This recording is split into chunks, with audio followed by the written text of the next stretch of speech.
অনেকে আমরা আলিম বিষয়টাকে একটু ছোট করে দেখি বা মাদ্রাসা বিষয়টাকে ছোট করে দেখি। যারা সায়েন্সের আছো, যারা এই ভিডিওটা দেখবা, তোমাদের উদ্দেশ্যে একটা কথা বলি।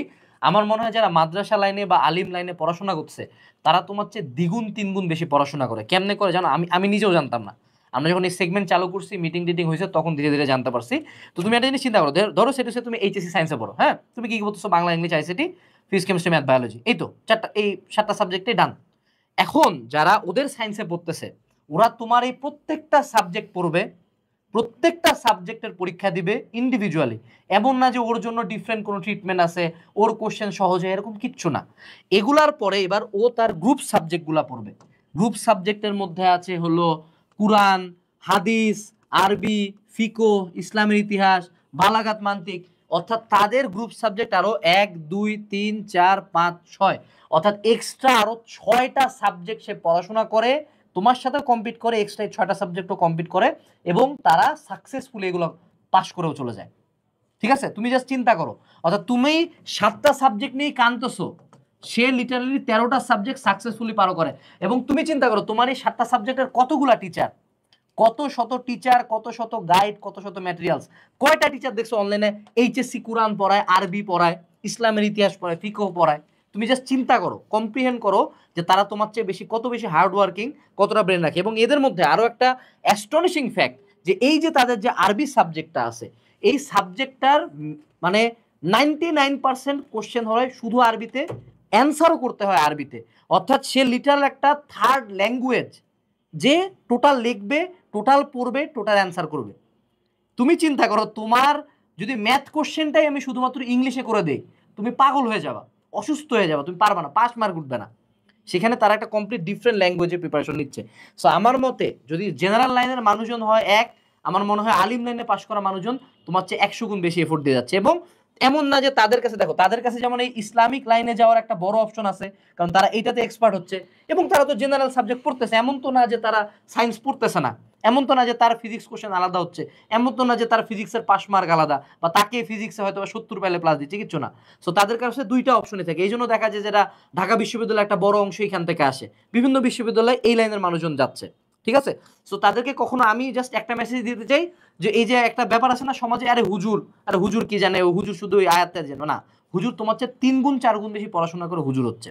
সো আজকে এখন টিচাররা সাবজেক্ট ওয়াইজ ধীরে ধীরে যাবে, বাট আমি ওভারঅল এই কোর্সটা নিয়ে কাজ করতে চাই। একটু আমাকে যদি স্পেস দেওয়া হয়, আমরা যদি একটু সরে যাই, আমি একটু জাস্ট সাবজেক্ট ওয়াইজ তাদের যে গ্রুপ সাবজেক্ট, হ্যাঁ, গ্রুপ সাবজেক্ট, অর্থাৎ আমাদের যারা আলিমে পড়াশোনা করছে তাদের যে সাবজেক্টগুলো, অর্থাৎ কোরআন, হাদিস, আরবি, ফিক, ইসলামের ইতিহাস, বালাগাত, মানতিক, এই সাবজেক্টগুলো নিয়ে যদি আমরা কথাবার্তা বলি, একটু সাইকোলজিতে ঢুকতে হবে। সায়েন্সের যখন আমরা কথা বলি, ধরো ফিজিক্স, ফিজিক্সের question majority of the time unique বানায়, অর্থাৎ আমাকে মান চেঞ্জ করে, উদ্দীপক চেঞ্জ করে, নতুন ম্যাথ দেয়, ম্যাথের ক্ষেত্রে নতুন ম্যাথ দেয়। কিন্তু এই সাবজেক্টগুলোকে যদি আমরা যা মানে খুব সিম্পলি চিন্তা করতে চাই, এই সাবজেক্টগুলোকে আমরা বাংলা সেকেন্ড পার্টের সাথে কম্পেয়ার করতে পারি। সায়েন্সের বাংলা সেকেন্ড পেপার কি করে, বা বেসিক বাংলা সেকেন্ড আমরা সবাই পড়ছি, কি করে, যে এরা majority of the time board question তুলে। অর্থাৎ কেউ যদি এইচএসসি বাংলা সেকেন্ড পেপারের লাস্ট 5 to 6 ইয়ার্সের বোর্ড কোশ্চেন সলভ করে থাকে, তার বাংলা সেকেন্ড পেপারের জন্য এক্সট্রা করে কিচ্ছু পড়তে হয় না। এই গ্রুপ সাবজেক্টগুলোতে তুমি এই অ্যাডভান্টেজটা পাও। এবং এই অ্যাডভান্টেজটা পাওয়ার কারণে আমরা যেটা করছি, আমাদের টিচার প্যানেল কিন্তু দারুল নাজাত মাদ্রাসার বেশ কিছু মানুষজন এখানে আছে যারা এই লাইনে পড়াশোনা করছে, এবং তাদের মধ্যে অনেকে রানিং এগুলা পড়ায়। এবং এদের মধ্যে এমনও মানুষজন আছে যারা আলিমে ফার্স্ট, ফাজিলে ফার্স্ট, কামিলেও ফার্স্ট, অর্থাৎ টোটাল একদম টপারদেরকে নিয়ে আসে আমরা এই কোর্সটা সাজাইছি।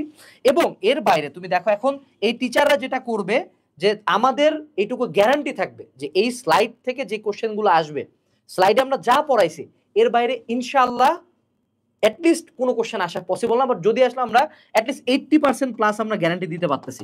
অর্থাৎ তোমার প্লাস পাওয়ার জন্য যা লাগে সব তুমি এই কোর্স থেকে পাবা। সো আমরা যে কনভারসেশনে ছিলাম সেটাতে ব্যাক আসি, সেটা হলো যে আমাদের বোর্ড কোশ্চেন পড়তে হবে।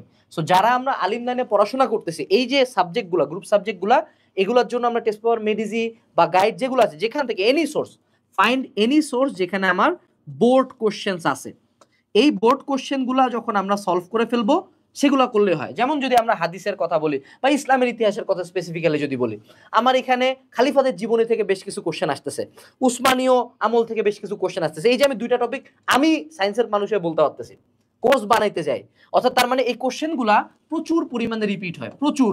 প্রচুর পরিমাণে রিপিট হয়। সো যেহেতু এখানে আমার ইউনিকনেসের ব্যাপারটা কম, সেহেতু এই টপিকগুলোতে বারবার ফোকাস করো।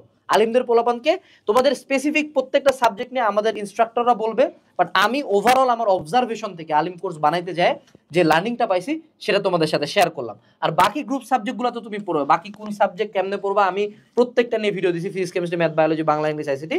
তো এখন বাকিটা আমাদের ইনস্ট্রাক্টররা দিবে। তো যারা আলিমের জন্য কোর্স খুঁজতেছিল, আমরা যেটা ট্রাই করছি সেটা হলো সায়েন্সের কোর্সের দাম যা ছিল তার অর্ধেকের অর্ধেকে আমরা দামটা রাখছি।